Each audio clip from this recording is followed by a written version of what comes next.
Martial Zebelinga, bonsoir. Bonsoir. Vous êtes économiste, sociologue, l'un des auteurs de Sortir l'Afrique de la servitude monétaire, à qui profite le franc CFA aux éditions La Dispute. Alors on va rebondir sur le sujet de Sophie Roussy qui dit qu'une consultation des parlementaires de la zone ouest africaine doit avoir lieu éventuellement, et c'est là qu'on se dit qu'on a, oui, effectivement, donné la parole à des experts, aux économistes, mais jamais aux parlementaires africains, et c'est là que ça va devenir intéressant en fait. Je pense que ce qui est très intéressant dans ce qui se passe actuellement, c'est en quelque sorte l'invention des politiques publiques, la démocratisation des politiques publiques, notamment dans le domaine monétaire. On a eu effectivement tous les débats anciens que je ne vais pas rappeler, mais on a rarement eu la position des parlementaires, alors que la monnaie relève quand même du Parlement. Constitutionnellement parlant, les parlementaires doivent prendre la parole et ce sont les représentants du peuple. Et ce serait une première alors si ce serait une première parce qu'on n'a pas eu ce genre de débat par le passé.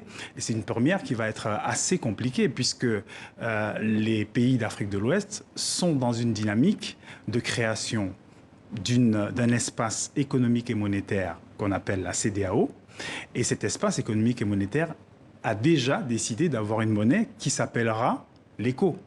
Donc, il va être assez compliqué pour les parlementaires. Je n'anticipe pas leur travail et j'avoue que je n'aimerais pas être à leur place, mais ça va être assez compliqué d'avoir choisi l'éco à 15 de la CEDEAO et de choisir un autre éco à 8 au sein de l'UMOA, alors que ce sont deux échos qui ne disent pas la même chose et que par ailleurs, des membres éminents de la CEDEAO ont montré leur distance vis-à-vis de cet écho, j'ai envie de dire, écho franc CFA. Par ailleurs, pour terminer, pour rajouter à la difficulté peut-être des parlementaires, le projet de loi annonce un élément technique qui devrait venir après, qui est la signature d'une convention. Et donc cette convention devrait donner des éléments, normalement des éléments de réflexion. Mais en l'état, on n'a pas la convention. Donc on ne sait pas si les parlementaires vont se prononcer compte tenu ou en connaissance de cause, en connaissant la convention à venir ou pas. Mais en tous les cas, il y a encore beaucoup de zones d'ombre à régler. Voilà. Pas forcément, normalement, la mise en place de l'éco était prévue au 1er juillet 2020, mais évidemment, tout est chamboulé.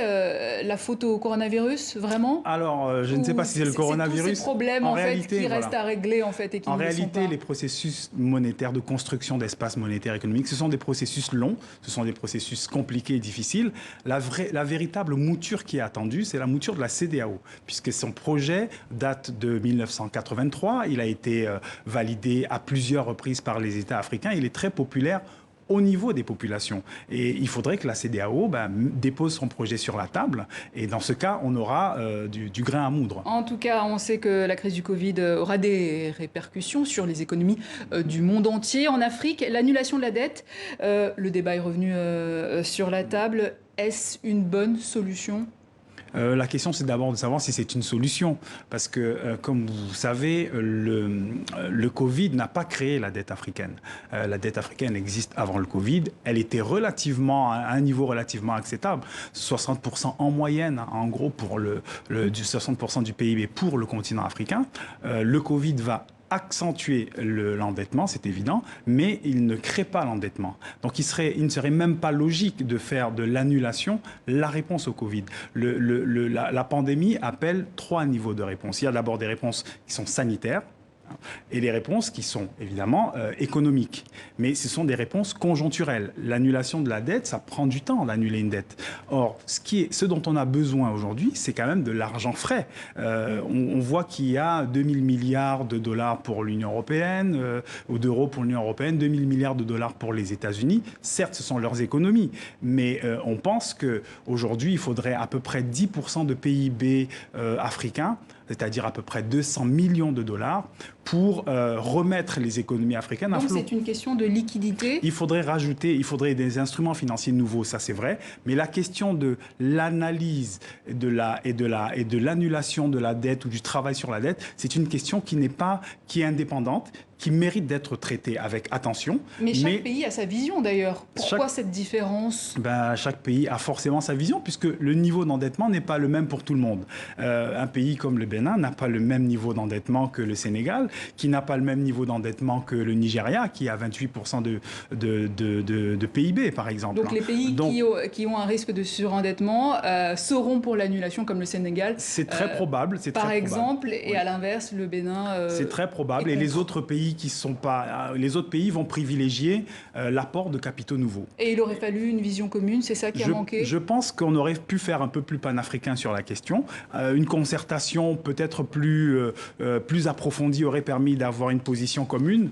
Et dans ce cas, aller vers la demande. En fait, ce qui se passe, le coronavirus, c'est un choc global et il doit entraîner des réponses globales, c'est-à-dire une production de liquidités pour le monde et qu'elle soit répartie équitablement pour tous les pays qui sont... Et d'où l'importance d'une instance régionale Absolument. plus forte. Absolument. On suivra ce casse-tête évidemment sur TV5 Monde. Martial Zebelinga, merci. Je rappelle que vous êtes économiste. Merci.